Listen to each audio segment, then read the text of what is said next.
Great to have Bethany back. Justin and Laura are leaving. Sharon Kress is here again. Hey, Sharon, great to see you. Glad that you're here with us. Okay, are we ready to learn just a little bit more? Normally, the thing ends at noon, but we've been enjoying music so much these days that it just becomes like this whole thing. Normally, I talk to now, right? There's like a sermon message thing, right? And for those who are new, we've been, and I feel like every week we have somebody new walking through the door, so I have to give the explanation every week. But we are studying the Gospel of Matthew, first book of the Bible in the New Testament that talks about Jesus. That's pretty much it. And we've been here for a while, so today we're going to continue our journey. And if there's normally a Bible underneath your seat, so you can find one there if you don't have one. I'll read it to you if you don't have it. Today we're going to do Matthew 22, verse 34 all the way to 46, although I'm not going to talk about the last part of it just because there's so much good stuff that we need to address today. So anyway, just welcome everybody. Glad you guys are here. And let's read the text together, shall we? Are we ready? Jason, are we good? Then we're doing it for sure. Let's pray. Let's pray and then we'll read together. And I'll do a little introduction. Dear God, thank you again for bringing us together, all these beautiful visitors, and those who aren't able to make it because of COVID, of sickness. I'll be with them, and may they be recovered soon. And we praise you. We give you thanks, and speak to our heart so that we might leave this place with a renewed sense of your will and of your purpose for all of us in Jesus. I pray in the name of Jesus. Amen. So, to catch up, those who weren't here, because normally here at Advent Life Church, it's not like, here is a powerful sermon for your heart, and we're like on a journey, right? So, to make you all catch up to where we are. Thus far, we're getting to the end of the book here. Jesus has healed many people, spoken to many people, done many beautiful things. So right now, he's in his last entrance into Jerusalem, where the temple is. Once he gets in, he sees that there's a lot of abuse, oppression, that the spiritual leaders of the time were making people's life harder and more difficult. People just wanted to have a connection with God, a relationship with God, and they made all these things and pain. Like, they just made people's lives miserable and made, credit or benefit, or what do you call it? They had lucrative things on the side. There's a word for that. Nobody's going to tell me the word? Profit. That's the word. They had profit on the side. They were doing this whole thing, and while people were being miserable. They were already under Roman oppression, and then they had to deal with the religious leaders as well that were making their life. It was just a miserable situation. So Jesus gets into the temple, and what he does, he just starts flipping tables and just making a mess, right? So not the controlled, Mary had a little lamb Jesus that you see in the paintings and, a hallway in somewhere. So Jesus flips the tables, and that gets people really, really mad, obviously. And the spiritual leaders there confront Jesus. Jesus tells 3 stories to them first. We covered all those parables. By the way, all of these things I'm talking about are on YouTube. You can access our Advent Life Church YouTube page if you don't get too bored of my voice today. And you say, hey, I want to know more. All the stuff that we've covered thus far is on YouTube, Advent Life Church. You can check it out. So Jesus tells 3 stories. Afterwards, just a bunch of groups start approaching Jesus with a lot of questions. And Jesus starts answering all of the questions. The first group was a mixture of Pharisees, disciples of Pharisees and Herodians, who came to Jesus and said, should we pay the tax to Rome? You guys remember that one, right? And that put Jesus in a tight spot, because if Jesus said, yes, pay the taxes, everybody who was a Pharisee, all the Jewish people would hate Jesus because they hated Rome and they hated the tax. If Jesus said, no, you should not pay the tax, then the Herodians were there, would have made a call to Herod and to empire and to Rome, and Jesus would have been killed. So any answer would have been a problem, and I love how in these stories, instead of just picking a side, as our society does today. Have you guys been on Facebook lately? Sort of have to pick a side, yeah? Or else you're out of the whole deal. Yeah, Jesus was not a side picker. He sort of answered in a way that brought people together around something that was necessary for everybody. So when we talked about that, I mentioned how important it is for us in our community here and wherever we go in our alternative communities, how important it is not to judge people or reduce people to the ideas that they hold. how beyond those ideas, you're always going to find a human being who has fears and hopes and have found in politics or in pages or in websites or in people a way to vocalize their hopes and fears. So as long as we realize that we're all caught up in this system that makes you choose a side, that in Jesus we're always beyond that, trying to look at the human beings who have fears and hopes and to connect with them, to be with them in those hopes and fears. So the change we want to see in our society must happen here, with one another. We're not a church that will make you vote A, B, or C. We're not a church that's going to force you to do A, B, or C. We're not. We're a church that sees people and values them. And we want to be there together in that place where Jesus taught us we should be, around a table with people who outside might be considered our enemies. Not here. Here we sit together because that which brings us together is bigger than the little things that can separate us. And that's why Jesus said, give to Caesar what belongs to Caesar, but to God what belongs to God. In other words, everything belongs to God, including those who you consider your enemies, because they bear in their face the image of God.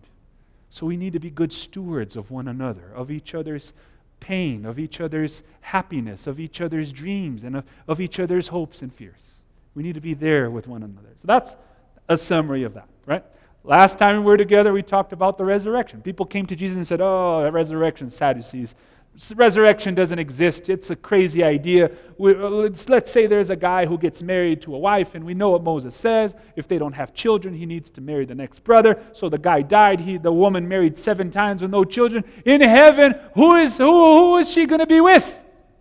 And Jesus said, oh, you don't know the scriptures or the power of God. I mean, you're so worried about these little things. Again, so instead of choosing a side in the debate, Jesus just points them to something that is greater than that whole thing. That the resurrection, that dying and being, lifting up again, the end is not a matter of, oh, do I die and go to heaven now? Do I die and wait for don't we get into those debates with people all the time? Oh, my church believes this way, your church is in the... Like, Jesus doesn't care about these little things that we care for. This is why he says, remember, guys, God is the God of Isaac, of Abraham, Isaac, and Jacob.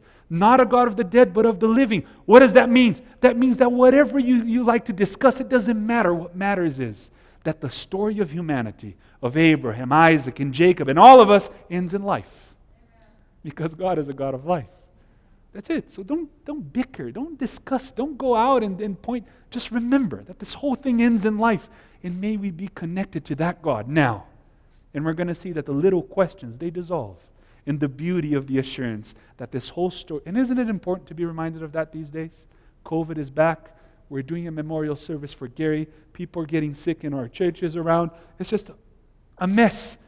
So instead of getting into discussions about little things, let's just be sure of the one thing that matters. God is in control. And this story ends in life. Last night, Wendy, I was with Renan. We've been praying for Renan and Andressa, my cousin. His wife has cancer. They just had a new baby. It's a horrible situation.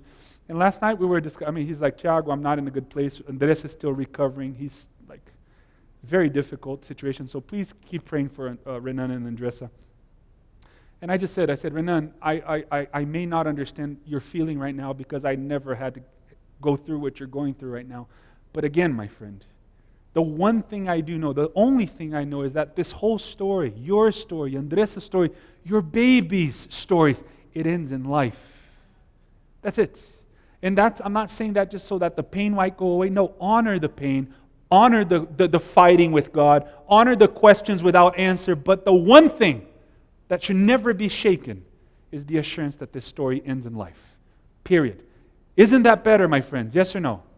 But could you imagine if we had to go into theological debates and things that separate and stuff? And that's what Jesus is calling us to do constantly in these answers to these questions. Forget the little things that divide. Let's focus on the things that bring us together. And may we live like that. And the disciples are watching. Because they're going to lead the church soon. And they need to understand that being with people is more important than the things that divide us. Bringing together and building bridges is more important than raising walls and pushing people out. Are we together? Yes or no? That was the summary. Oh, we can stop with the summary, by the way. That'll make me... Are we good? Shall we stand for prayer, Terry? Or can we read one more thing together today? Let's do a vote. Should we read more together? Yes or no? 3 people agreed, so let's go. All right. So 2 more questions are going to come up now, and you're going to see the same thing happening, okay? Jesus always going beyond. And the last question is Jesus who asks. So let me just get the last one out of the way. Let's read the last verses before we read the first ones. Verse 41. So we're going to jump, then we're going to go back. While Pharisees were gathered together, Jesus asked them a question, saying, "What do you think about the Christ, the Messiah? Who is he?" They said to him, "He's the son of David, the lineage of David." And then Jesus said to them, "How is it then that David in the Spirit calls him Lord, saying, 'The Lord said to my Lord, sit at my right hand until I put your enemies under your feet'? If then David calls him Lord, how is he his son?" And no one was able to give him a word, to answer him a word. Nor from that day did anyone dare to ask him any more questions. So the end of this whole section is basically all the things that divided people, all of the famous hot burning questions at the time, Jesus sort of answered them in a broader way to bring people together. They were all amazed. In the end, Jesus asked them a question about who the Messiah would be. They were certain it was going to be this person who would come in the lineage of David, who would fight and throw out all the Romans, and Jesus throws them a curveball. Said, "And then why is David calling him Lord?" And suddenly everybody's, "Oh." And nobody could say anything anymore. To all of the questions, there was silences, and now we're nearing the end. So let's read the beginning now. Are we ready? So let's go back. That was the end. I don't want to say much about it because there's so many pretty things happening here in our text today that I want to talk about quickly. So people will ask Jesus about commands. Jesus will answer in a way that all of us in them are blessed. So let's go. Verse 34, chapter 22, we're going back. So after all these answers, when the Pharisees heard that Jesus had silenced the Sadducees, the guys who asked him about the resurrection of the dead, they gathered together, the Pharisees again, and one of them, a lawyer, a student of the law, of Torah, of the Bible, and who was able to give people, advice about stuff. He asked him a question again to test him. They're constantly trying to test Jesus to put him down, to disprove him. So that was the final try. Verse 36, "Teacher, which is the greatest commandment in the law?" What is it? And Jesus said to him, first quotes Deuteronomy chapter 6, verse 5. "You shall love the Lord your God with all your heart and with all your soul and with all your mind. This is the great and first command." And then Jesus does something that they didn't ask for. He adds a second one. And a second is like it, meaning that these two are the most important. "You shall love your neighbor as yourself." Leviticus 19, 15, 18. So he cites Deuteronomy, Leviticus, and puts them together. They just wanted one. Jesus brings another and says, this is the way forward. These are the greatest commandments. And then he throws in something that people that are in religious circles don't like very much. And Jesus says this: "On these 2 commandments depend all the law and the prophets." Does anybody have a Bible? I have a Bible right here. So keep in mind that this was the Bible in the days of Jesus. There was no New Testament, right? Just the Old Testament. So before you get to the New Testament, which is just this little sliver over here, here we go. This is it. This is New Testament right here that we're reading right now that didn't exist when Jesus was talking. This is the rest, right? So this is the entire Old Testament right there, right? Are you guys with me? Yes or no? So why is this answer very uncomfortable to all of us? Because Jesus is saying, you want to understand all of this here, it's boiled down to 2 things. Love God, love others. What does that mean, Corrine? It means don't use this to bypass love God and love others. If you are using this to love God and hate others, you didn't understand it. Are we together? Yes or no? That's it. So today I wanted to quickly talk about this idea of love. What is this thing? Love for God. Love the Lord your God with all your soul, heart, soul, and mind, and love your neighbor as yourself. Jesus doesn't say you shall love the Lord as yourself. He says with all your heart, soul, and mind, and then the measure of your neighbor is yourself. So what I was thinking about when I was thinking about the whole thing is, where does this love come? What is the source? How does it play out? And this is what I've tried to put together in my mind to help us understand the magnitude of what it means to follow what Jesus is saying here. Because we live again in a religious culture that finds it a very easy path to just take commands and hate people with them, or to push people away. Are you with me, Jason? You understand what I'm talking about? And then we forget this one little verse in Matthew that sort of summarizes the whole thing. Love for God, love for others. That is the summary of the whole thing. So what does God require? We had a talk with the young adults about this. What does God want? That was the question from the lawyer. What is the greatest command to you? What do you think is on the top of the list for God? What does God require? That's the question of all of us. If we all here had to sum up what belief in God means, how would we do it? People came to you at work, wherever you are, and say, hey, tell me what the whole Bible thing is all about. How would we sum it up?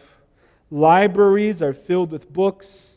Seminaries, I've been to some, filled with ideas. People filled with experiences that are varied. And just like in the past, today we might feel overwhelmed at the thought of responding to these questions as well. The Jews, by the way, had 613 commands to follow.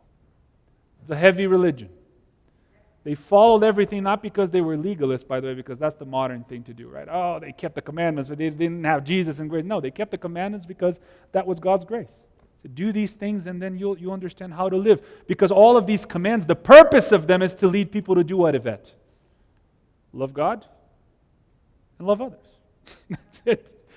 But before Jesus answered, they had 613.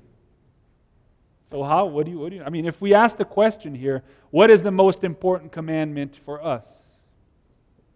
If we didn't know Jesus' words, where would we go? How would we summarize it? In fact, one easy way to think about this question that just dawned on me as I'm speaking to you is, let's say that somebody walks in here that's very different from you and doesn't agree with you or lives in a way that you're not with, and you're like, I don't think that's good. So maybe that's the most important one because that's the line for you. It's like there's a line until we can sort of hang out together, and until you do whatever, then okay. So maybe that's the most important in practice to all of us. So the question is still there. What is the most important? What does God require of all of us? So the people at the time of Jesus must have felt overwhelmed with all the laws and commands as well. If someone asked us, what is God all about? What is the point of religion? Where would we begin? So Jesus doesn't think twice, Terry. He responds very quickly. Once again, Jesus avoided giving an answer that would please Group A or Group B. He answers pointing to a broader truth and reality, one that goes beyond the little theological discussions of the time, one that can reach and impress us today in our own overwhelming conditions, and the answer is love. That's what it all boils down to. The Beatles had it right. Love, love, love. Love is all you need. So the question that flows from that is, where does love come from? So what is this thing? I can't pick it up with my hands like a book, the Bible, like a mask. What is this? What is this thing? Right? And I know you know the answer. If I asked you, where does love come from? What's the answer, guys? Come on. Right? Do we have to debate on it? It was like, hey, that's an easy... But then we don't think about what that means, though. So if the source of love is God, what does that mean for me? How does that work out right here in my body? Are you guys with me? So we think theologically up in the clouds. Let's bring it down to the foot. So how does that work If everything starts and ends in love, the first question we ask is, what is the origin of love? Where does it come from? And although we can immediately answer it comes from God, we need to think about what that means and how it relates to the answer that Jesus gives. And I was thinking this week, like, who speaks well about love? I want to remember. And I went to a book, beautiful book by one of my favorite authors ever, Kierkegaard, who wrote a book called Works of Love. It's beautiful. So let me quote you a little piece from that book so get the ball rolling. So we know that the source is what? Source of love comes from God. That's pretty straightforward. God is love, the Bible tells us. That's the source, that's where it comes from, and that's consumes. The whole thing is about love.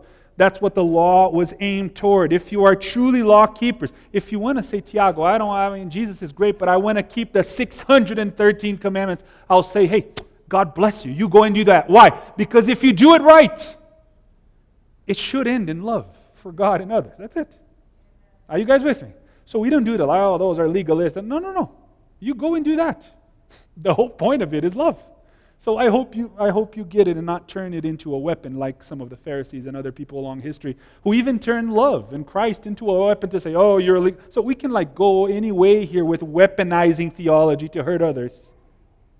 So we need to be mindful of that. The source of love is God.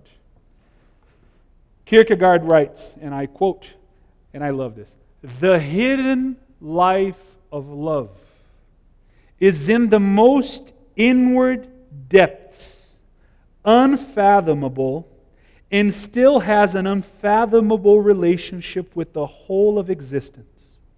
As the quiet lake is fed deep down by the flow of hidden springs, which no eye sees, so a human being's love is grounded still more deeply in God's love.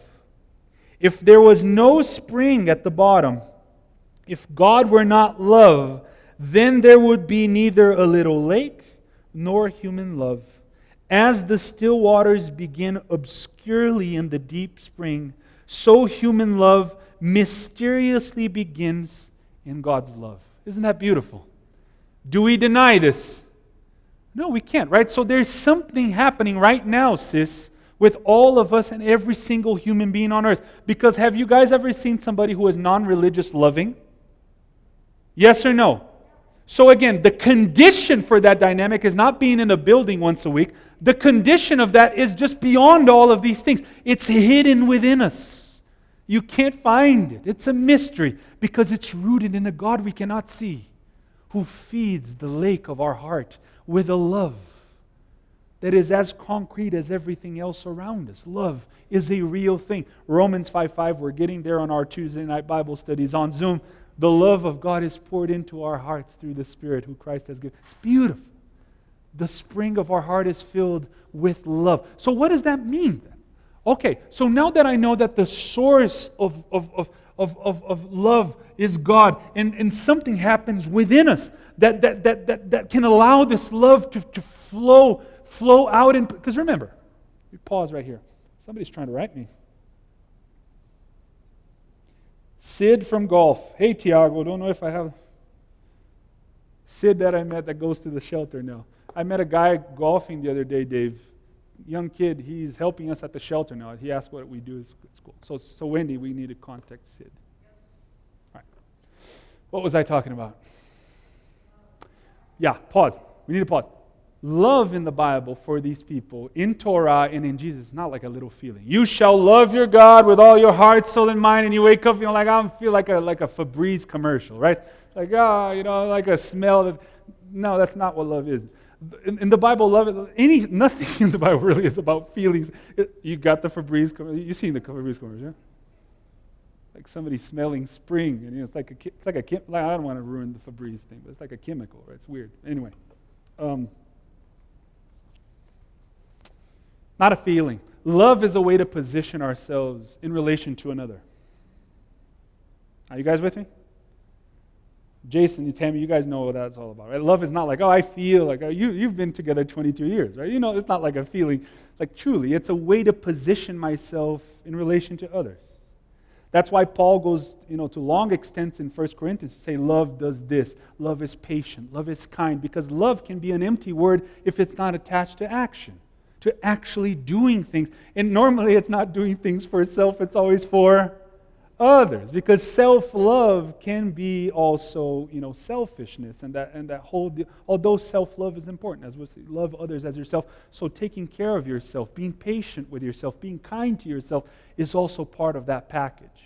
But love is an empty word if it's not attached to action. So love is exemplified when it's patient. Love is exemplified when we are kind. Love is exemplified when we are faithful. Are you guys with me? Yes or no? So love is always connected to real actions.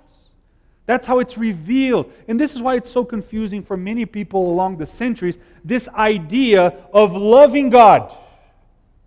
Because normally we say, yes, the source of love is God. I have it in me. So the question now is, how does it flow out? How does it reflect? How does it show itself? And here is where the religious thing becomes very confusing, because I'm sure you grew up religious somewhere, and like myself, and you know how the thing goes. It's like, there are things I do for God, right?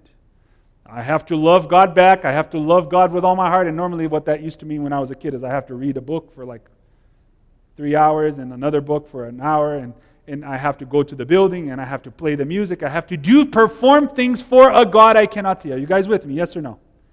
So normally how things go in religion is we sort of create a barrier. Say, God is the source of love. It's in me, and then it fleshes out in me doing a lot of things for God. To the point that for some people, even today, love for God can sometimes give you enough credit to hate your enemy. You've done so much for God that I think my credit is full. Now I can hate the other. So that's how this is normally the path of religion, right? It goes this way. I love God, and I got to do a bunch of things for God as if God is sitting up there waiting for you to perform for Him. Whew, it's hard. So it's important for us to just think about these texts that can seem so straightforward to us just a little bit. Jesus turns to them and says, the greatest commandment are not one or two, really. Number one, love God with all your heart. So what does that mean? If God is already the source of love and is giving us this gift of love, the response, the loving God is positioning myself in that relationship in a love that is revealed by what? If I gave you a gift, Donna, today, normally what would you say to me back? Thank you. That gratitude is the first action. So in other words, the first thing that happens when we realize that we are loved, that love is a reality that can flow through us, that turns us to God in a context of gratitude. That is loving God. We are grateful for the gift we have received. To the point that, did we do something to receive that love? Did we work like 7 weeks and then that comes? No, it's a gift of grace. So this is why this is so crazy, because we think we receive love and now we have to do something to pay God back. No. Gratitude. Love for God is exemplified. It's materialized by gratitude, Corinne. When we're grateful, saying, my goodness, I messed up this week. I drank, or I lied, or I said something I did, and then we feel horrible. The gift is always there, regardless of our performances for God. Always there. So love for God with all our heart, with all our soul, with all our mind, truly means allowing the love and the gratitude for God to consume everything inside of us. So as we position ourselves toward God with this gratitude, now we turn to live life. And here comes the important part. Because while religion creates a barrier between the love for God and others, what Jesus does is this. He says two things will co-appear. If you have allowed the love of God to take root in your heart, two things will happen. Number one, we will live not in guilt, but in gratitude. Are you guys with me? Not guilt, gratitude. The gift is always there, no matter our performances. And number two, what co-appears. Do you understand? Co-appears. In other words, if I drop this pen, what will happen? It will drop. I open my hand, the immediate thing is the pen falls down. This is what we're talking about. If I have embraced the reality of the love, I will open my hand and the pen will fall. In other words, it's immediate. It's automatic. In other words, if you saw the pen appear and then suddenly is on the floor, what do you assume? That I open my hand. It's there. Pen is on the floor. Pastor opened his hand for sure. Now we come to love the neighbor. It is impossible. And that's what 1 John will say. It's not possible to love God and hate your neighbor. It's not possible. So the two things that happen when that love is embraced and experienced within us is gratitude toward God that immediately leads us to open our hand for the pen to fall, for our heart to be open toward those around us. Period. That's it. That's it. It's religion of God. It's not that I have a problem with religion. I don't. That's the religion of God. Gratitude for the love. Loving our neighbors as ourselves. Are we together? Yes or no? Is this helpful? Pens falling on the ground. Things co-appear. That's how it happens, and that's why Paul again says love is patient. Love does all of these things for others. Because if love is coming through, what happens is what Gene was talking about a few weeks ago. The fruit of that love starts bursting forth. And the list of Paul of fruit of the Spirit is very similar to the list of how love is fleshed out in our life. Kindness, goodness toward others. So if indeed God's love flows into us, loving God with all we have truly is a movement of gratitude. And from that grateful, loving experience, we can turn and see the world in light of the abundance of the grace that we have in God. And our love for others will take place within this grateful love that we experience ourselves with God. So now that we understand this distinction, love for God, love for others, that we keep separate and how important it is to keep together, again, we can move to the idea or solidify it again of loving others. We are not to love God as ourselves. We are not able. It would turn gratitude into selfishness. This is why love for God with all we have. And that gratitude, we turn to others and love them as if we care for ourselves. As if we see the face of the other, we see ourselves. What leads us to others is the disposition to see in the face of the other not only the image of God, but ourselves as brothers and sisters. And here I want to just read my favorite text of the Bible, 1 John chapter 3, verse 16. By this we know love, that Jesus laid down his life for us, and that we ought to lay down our lives for our brothers and sisters. So if anyone has the world's goods and sees his brother in need, yet closes his heart against him, how does the love of God abide in him? Little children, let us not love in word or talk, but in deed and in truth. Amen? So that's it, my friends. Is it a little bit clearer now for us? We need to avoid the temptation of removing, of distinguishing these two things. Loving God, I do things at church. Loving neighbor, if I have time, I'll do that. No. Love for God is gratitude for the love received, and that will immediately lead us to love others. Now, let me tell you something very important. If we ever forget all of these things, just remember what Jesus will tell the disciples before he dies. Yvette, you know what Jesus tells them? You shall love one another as I have loved you. So if you ever forget the measure, how to do it, just remember what Jesus did for all of us. We talked about this in Tuesday night Bible study in Romans. How people in the past, friends, picked up the gospel and went into foreign countries and forced people to labor, changed their economic systems, changed their lives, brought in slavery, Jason, in the name of God. The one thing they didn't have. Did they have love for God? Something, yeah. But they forgot the most important thing, to love and care for others. And one author, Willie James Jennings, gave me like the key to understand how we do this every day. Not only remembering what Jesus did, but having what he calls, and let me write it on the board, developing, so loving others, Gentile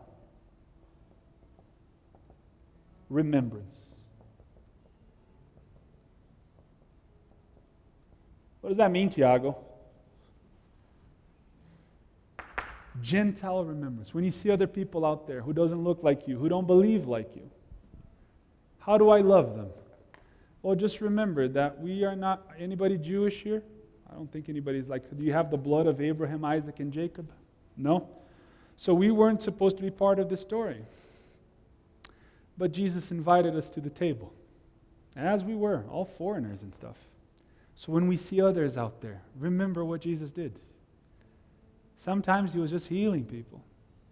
Sometimes he just, sent people away. So we don't think that Christianity is one thing of telling people whatever is true to you. Christianity truly is being there for people whenever they need. Being neighbors, loving them as Jesus loved us. I had a hard week this week. I wrote it in the newsletter last night. A good friend of mine was driving to Santa Fe to drop his daughter at St. John's. Senior year. He's a pastor, Anglican pastor in Nashville. And I wrote him, I said, Tom, whenever you're here, whenever you're settled, let's have some coffee, let's do something. He never answered. He crashed his car 40 minutes outside of Nashville and both died. So when you read the news, and I was sitting in front of when I read it, I woke up, I went to the coffee to make coffee for Paul. And I pulled my phone and read the news, and there it was. Thomas Mackenzie died. And I said, that's not possible. I just wrote him yesterday. And then when it sinks in, you're just looking at the wall there. And I don't know about you, but to me, it's like, when you sit down, it's like, what's the point of this whole thing? Why do we come back time and time again? It's like, I don't know, it all becomes meaningless for a second, So I don't know what brought you in here today. I don't know how your week is going to be. We've been a church in Santa Fe for I don't know how many years. Before 2 churches, now together. And as a pastor, I think I've been here long enough for you to know my heart, how I truly don't care about running churches and doing that thing. I just care for one thing really, Jason, which is being with you. Like, I don't know what's going to happen when Justin and Laura leave. I don't know what's going to happen when to the youth, to all these things that we get caught. The little things that we get caught throughout the week and family. All I want is just to know that we're flourishing together as a family of God, truly loving one another here so that we can do it better outside of our little circle. Are you guys okay with that? Yes or no? So I'm sorry if when you come in, it's not like a well-organized deal and there's things happening, like if it was like a very oiled-up business here. I don't know how to do that. But I hope that we can learn together as the years go by to love one another, To have breakfast together once in a while throughout the week, and not only in the Zoom meetings, and then to see each other apart from here. Because I think when we get to that point in life where we know we're coming to the end, if we look back, I think that's going to be a very meaningful life and church experience. What do you guys think? Right? I don't know how to do it differently, so I hope you guys are okay with that. I just want to be here with you. So let's just live together. Let's love God in gratitude for what He gives us to fill up that little lake inside of all of us with love. And may we love each other well, because love is patient, love is kind, love is everything the other needs. So may we live up to the call of Jesus. Love God above all things. And how does that work? As we love our neighbors as ourselves.